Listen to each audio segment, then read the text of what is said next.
আজ আমরা যাচ্ছি মৌসুমী দ্বীপ আইল্যান্ড। আমরা এই 4 জন বান্ধবী, আমরা নামখানা লোকালে উঠেছি। 7:14-তে আমাদের ট্রেন ছেড়ে দেবে। এখন আমরা ট্রেনে আছি। শিয়ালদা থেকে সোজা আমরা যাচ্ছি মৌসুমী দ্বীপের উদ্দেশ্যে। টাটা, আবার গিয়ে দেখা হচ্ছে। ট্রেনে কি মারাত্মক ভিড়। আচ্ছা, খাওয়া টাওয়া হয়ে গেছে নাকি? একবারে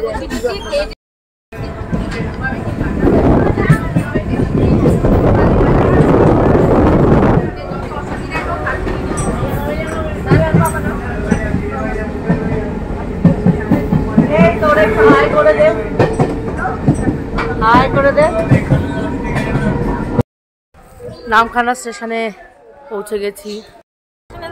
টোটো করে যাচ্ছি। কোথায় যাচ্ছি? কোন ঘাট? পাতিবুনিয়া ঘাট। পাতিবুনিয়া ঘাট যাচ্ছি। সেখান থেকে লঞ্চে করে গিয়ে ওপারে মৌসুমী দ্বীপ গিয়ে ওপারে আবার টোটো করতে হবে।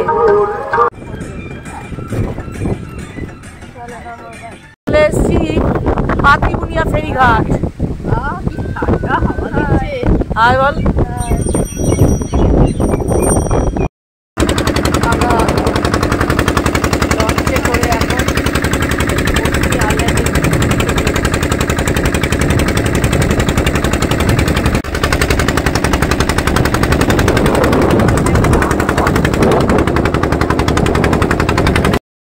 পাতিবুনিয়া ঘাট থেকে এখন মৌসুমী আইল্যান্ডে যাচ্ছি।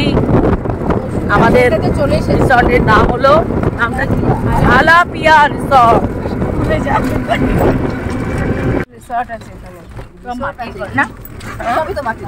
এই সামনের গুলো ভেতর দিকে আছে রিসর্ট গুলো। এই যে হলুদ পাখি রিসর্ট, অনেকগুলোই আছে। সবই তো রিসর্ট আছে। নদী না থাকলে রিসর্ট দিতে হবে। হ্যাঁ, নদী তো ওই পারে। আমাদের সি বিচ তো কাছে থাকতো, ওর কেসে তো কাছেই আছে। এখানে যখন ঢুকবা ভেতরে এসছি আলাপিয়া রিসর্ট। এলাফিয়া রিসর্ট। চলো, এখানে খাই তেলাপিয়া। আসো, এখানে খাই তেলাপিয়া। চলো।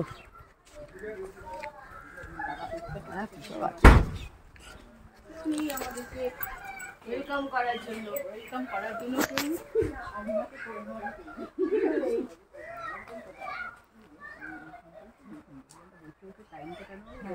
লোকজন কোথায়? লোকজন কই? হ্যাঁ,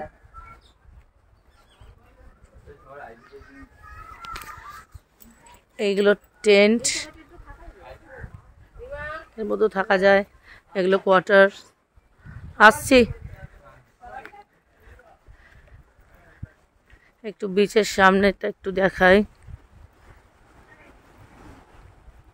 উফ বাবা, কত জল!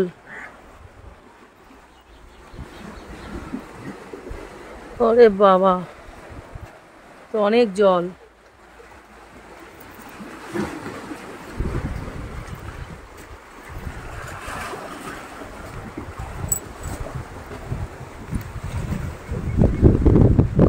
এই দেখো মৌসুমী আইল্যান্ড।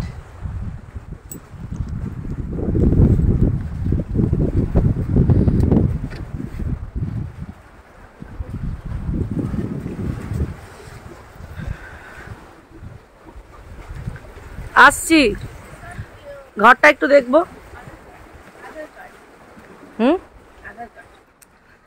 এই দোলনাতে যদি আমি বসি মনে হয় না টিকবে। আমাদের ওয়েলকাম ড্রিঙ্ক আসার সাথে সাথে দিয়ে দেওয়া হলো।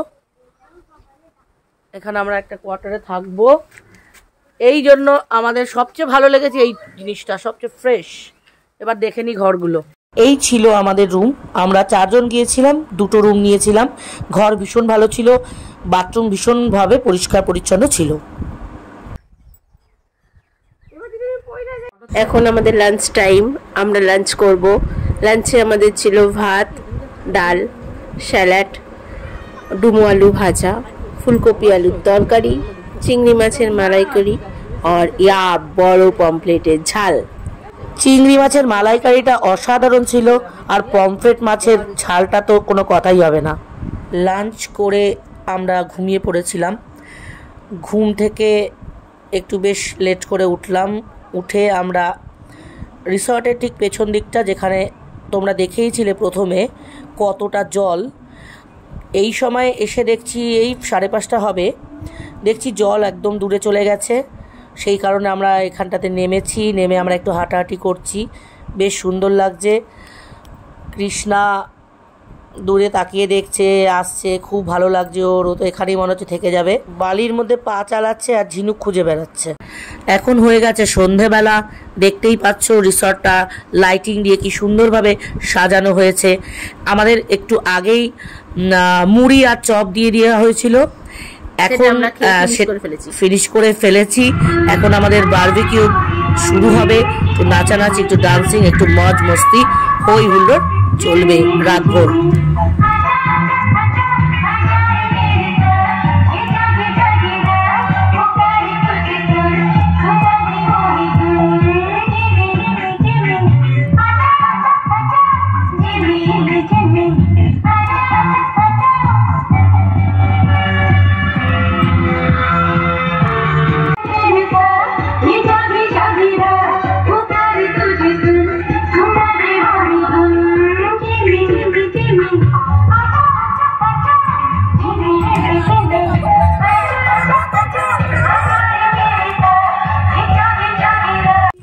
এখন আমরা বারবিকিউ করছি, তবে আমাদের প্যাকেজে এটা ছিল না। প্যাকেজ আমাদের ছিল পার হেড পার ডে 1200 টাকা করে ফুডিং অ্যান্ড লজিং, আর এটার জন্য আমাদেরকে 1 কেজি চিকেনের জন্য 500 টাকা বেয়ার করতে হয়েছে।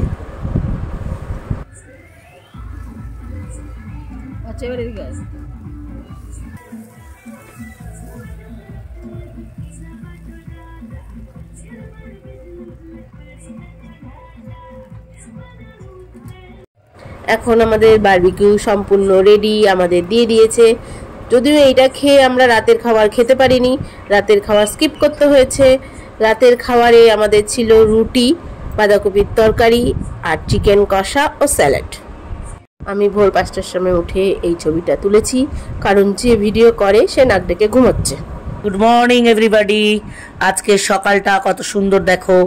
আমি আশা করি আজকে সকালটা খুব সুন্দরভাবে কাটবে। আমি দোলনার মধ্যে পড়ে যাইনি, অবশ্যই একটু আনন্দ করছি, একটু মজা করছি। আনন্দ মজার সাথে সাথে ব্রেকফাস্ট করে আমরা বেরিয়ে পড়েছিলাম। কিন্তু খুঁজতে খুঁজতে হঠাৎ এত সুন্দর একটা দৃশ্য দেখতে পারবো ম্যানগ্রোভ অরণ্য, সেটা ভাবতেই পারিনি প্রথমে। আমার বান্ধবীরা তো দেখে উৎফুল্ল গাছে উঠে পড়েছে, আমাকে কেউ উঠতে দেয়নি, কারণ ওদের ধারণা আমি উঠলে গাছটা থাকবে না।